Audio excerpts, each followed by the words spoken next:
Raises an interesting question. Will the bird fall into these bird creatures fall into the trap, or will they lure something that will fall into the trap? And when I said this is charged visual communications, this type of reading and this kind of enigma that his work poses is what I was trying to express. He's a very deep and profound artist. I think everyone would do well to investigate both Kandinsky and Klee at some point in the development of your thoughts. Kandinsky's book, Point, Line, and Plane, and his other book concerning the spiritual in art are both still in print. You can get them at the Carriage House bookstore most times. Sometimes they may not have a copy, and they're in the library.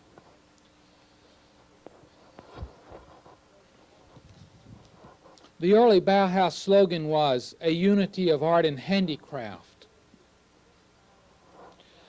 Walter Gropius began to become concerned about the introspective and mystical and expressionistic tendencies that were developing with Johann Iten as head of the preliminary course. And he began to be more concerned with the problems of industrialism and design for mass society. One impact on this was Theo van Doesburg. Van Doesburg learned of the Bauhaus. He traveled from Holland to Germany. He sought a teaching position at the Bauhaus, but Gropius felt that van Doesburg was a little too dogmatic and did not award him a teaching position. In 1922, this new symbol was designed for the Bauhaus that reflects the influence of this style. A new slogan was developed by 1923. Instead of "A unity of art and handicraft," the new slogan was "Art and technology, a new unity." This implied that the Bauhaus was going to move into another direction. Johann Iten was fired, or rather his contract was not renewed. A Hungarian constructivist, Laszlo Moholy-Nagy, was named to this position. Moholy-Nagy, and I'll just call him Moholy from now on out, had been trained as a lawyer, had fought in World War I, had become associated with a group of constructivists in Hungary, and ended up at the Bauhaus. Moholy-Nagy is an enormously important thinker and activist in the development of modern design. He joined the Bauhaus and he assisted Gropius in applying and moving toward this new philosophy, quote, "a new unity of art and technology." It's an example of one of Moholy's paintings. Can anyone reference a possible influence here? Pardon me? Mondrian in this style, he was aware of that. L. Lissitzky and his Pround paintings also would be very prominent as a resource or influence here. The way the planes move in space and thrust forward and thrust back. Moholy was attempting to assimilate all of these things, constructivism, this style, and understand them and apply them in his teaching and in his work. Moholy was very much into materials and the potential for materials. The text indicates that he did a series of paintings by drawing them out with colored pencil or watercolor or something on graph paper and sending that to a machine shop and having these paintings painted or manufactured in enamel paint. So the artist's hand never touched the canvas, only it wasn't on canvas, it was on sheet metal, as I recall. The point Moholy was trying to make was that in the 20th century, in an industrial and technological age, the concept of the art, rather than the making of the art, was the subject and the important thing. So he sent his designer concept to the factory to have it manufactured, and it was art.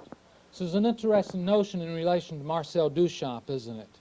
And sort of a variation on that idea that art has to do with concepts and ideas more than it has to do with being a person who makes something, a skilled craftsman who can create an image of a person in paint that looks like him, for example.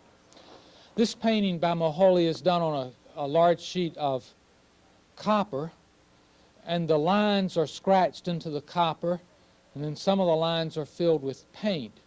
The surface of the copper is manipulated so that it has various textural qualities and will reflect light.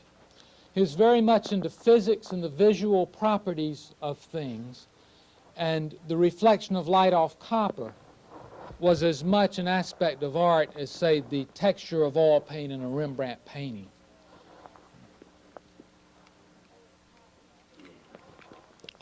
Moholy turned his attention to the problems of visual communications and the needs to communicate effectively in industrial society. One of the concepts he advanced was the concept of the typophoto. That's the objective integration of word and image to communicate a message with immediacy. So typo from typography, photo from photography. He was looking at the painted illustrative posters and was saying that as people ride around in motor cars and trains and airplanes, there's a need for a different type of visual communication. There's a need to take the word and the picture and somehow unify them. So this is a proposed poster for pneumatic tires, and we see that the word pneumatic becomes a racetrack with a car going down it. So you look at this and you get a message in a couple of seconds. Pneumatic and speed and cars and racing and the implications that that would have for the quality of the product.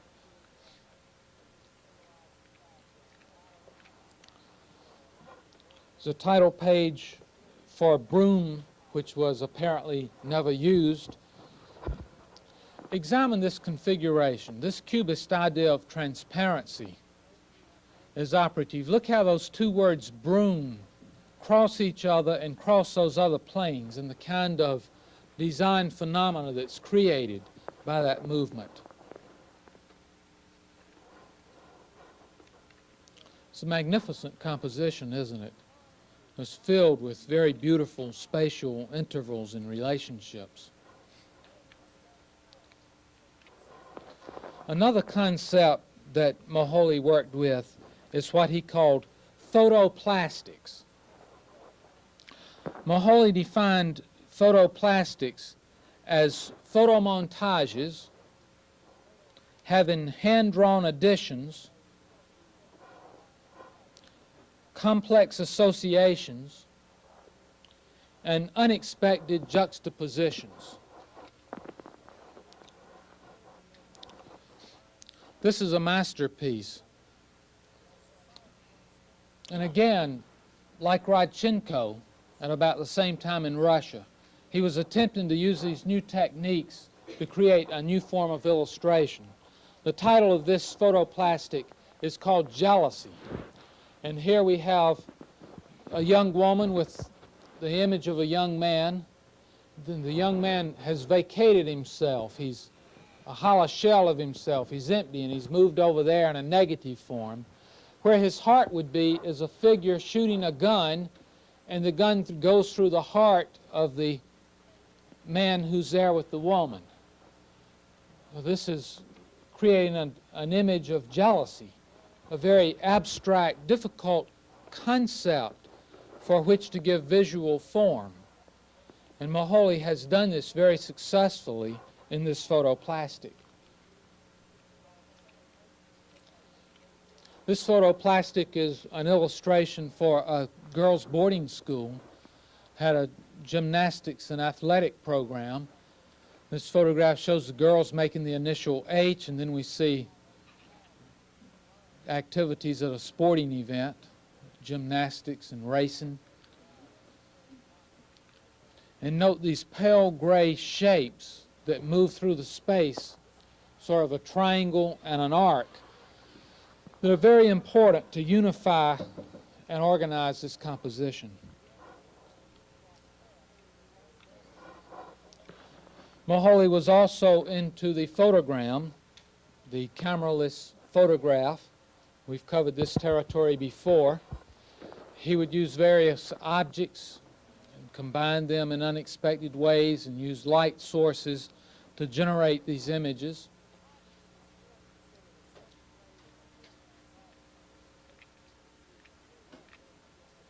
Both of these evoke a sense of kitchen utensils, don't they?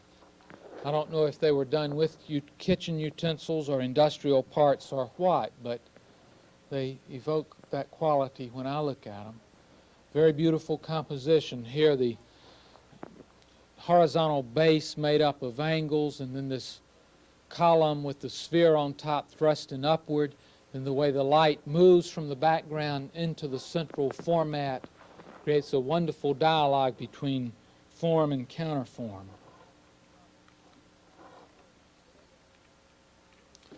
Moholy was very active in photography.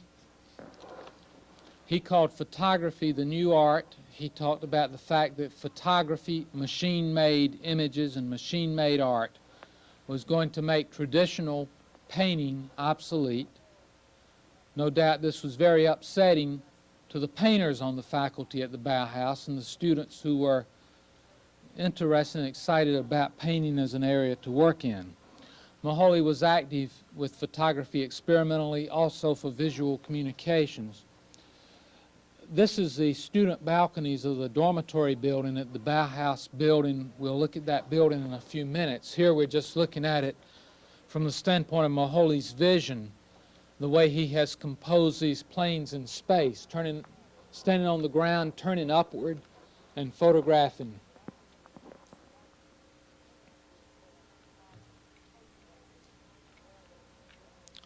Moholy was a typographer.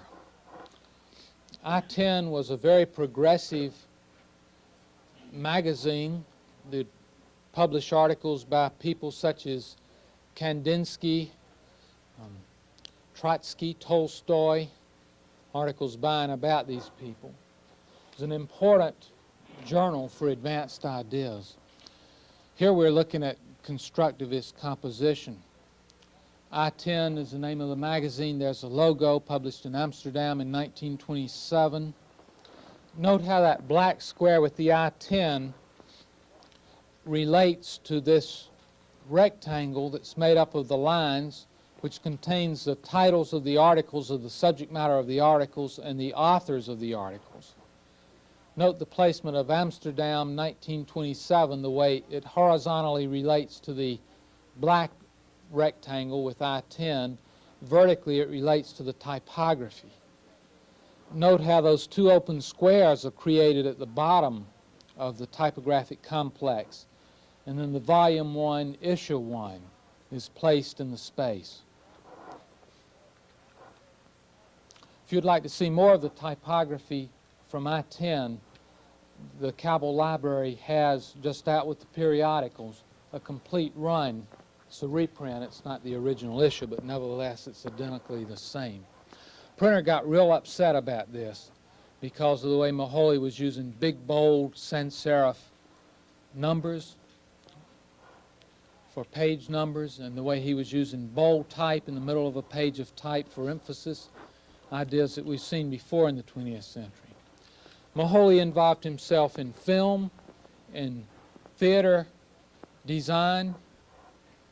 He also made some machines that would modulate light. This is a light modulating machine, has motors, and you cut it on and the parts rotate and light is shined on it and through it, and it makes light patterns on the walls and the ceiling.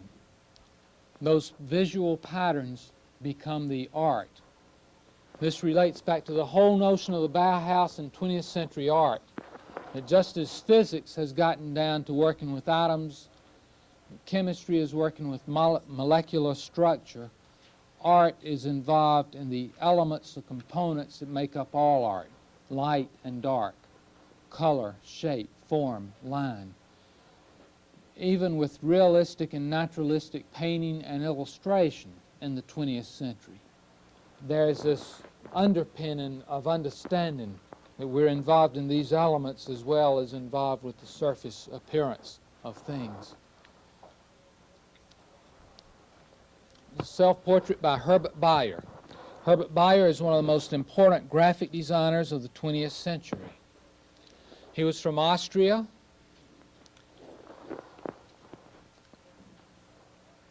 He had worked in sort of an arts and crafts atelier. He had apprenticed to an architect.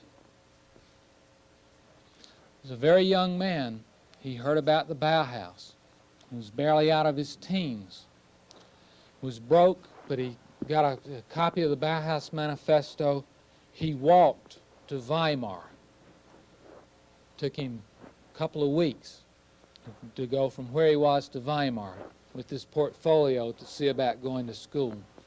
He was already an accomplished graphic designer. Here's a package he had designed when he was about 17, 18 years old for a Koko type product.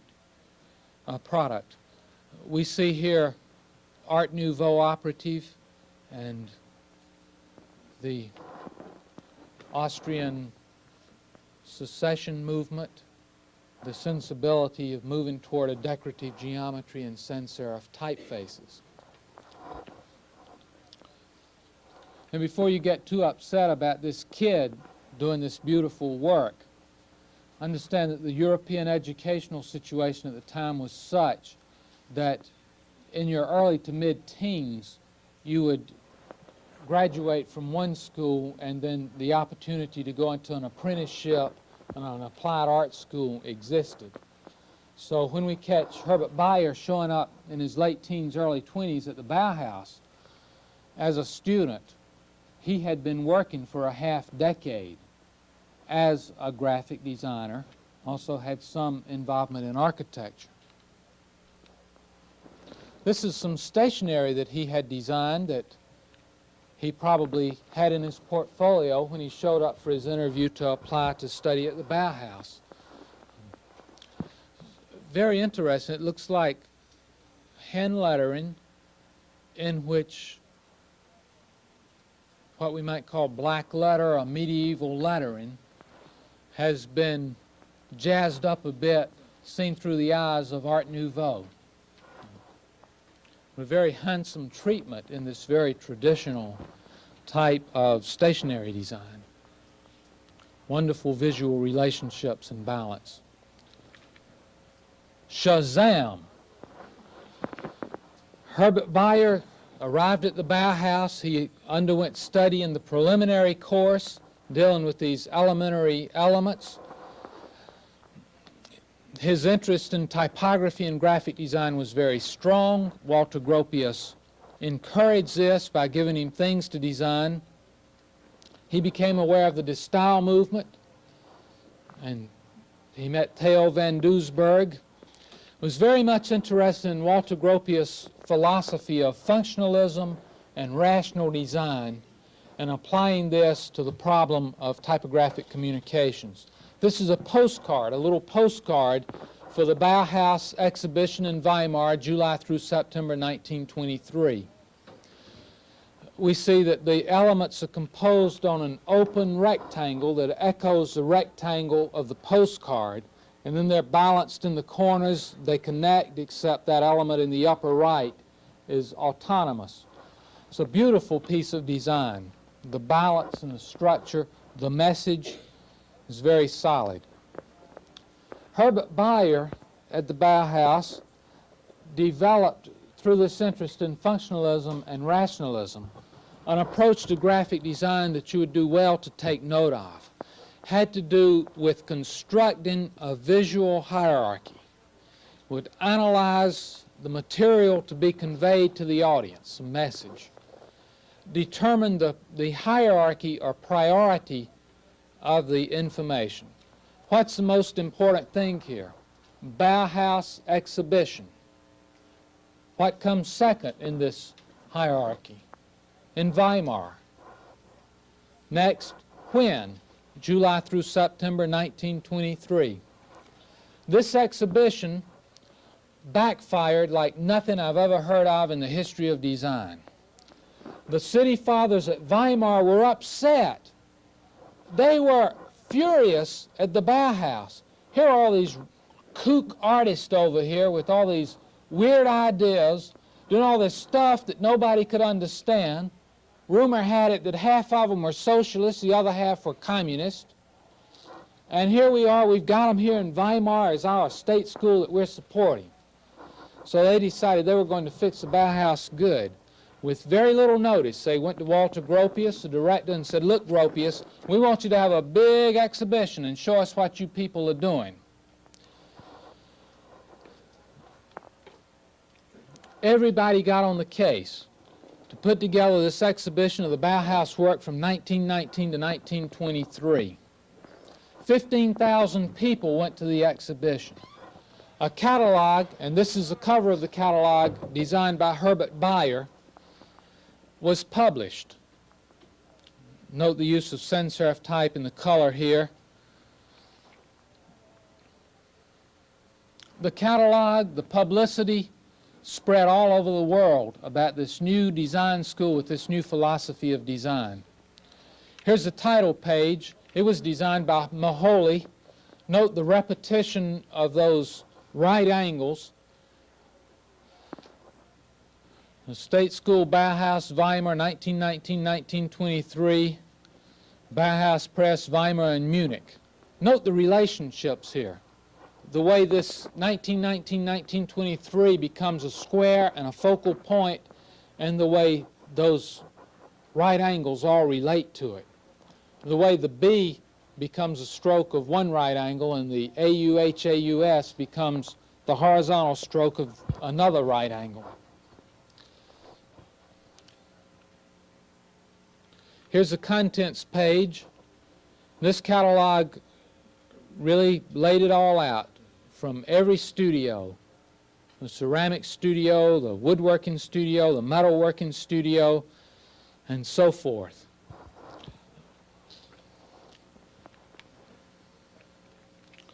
It's a poster for the exhibition. It was designed by Just Schmidt.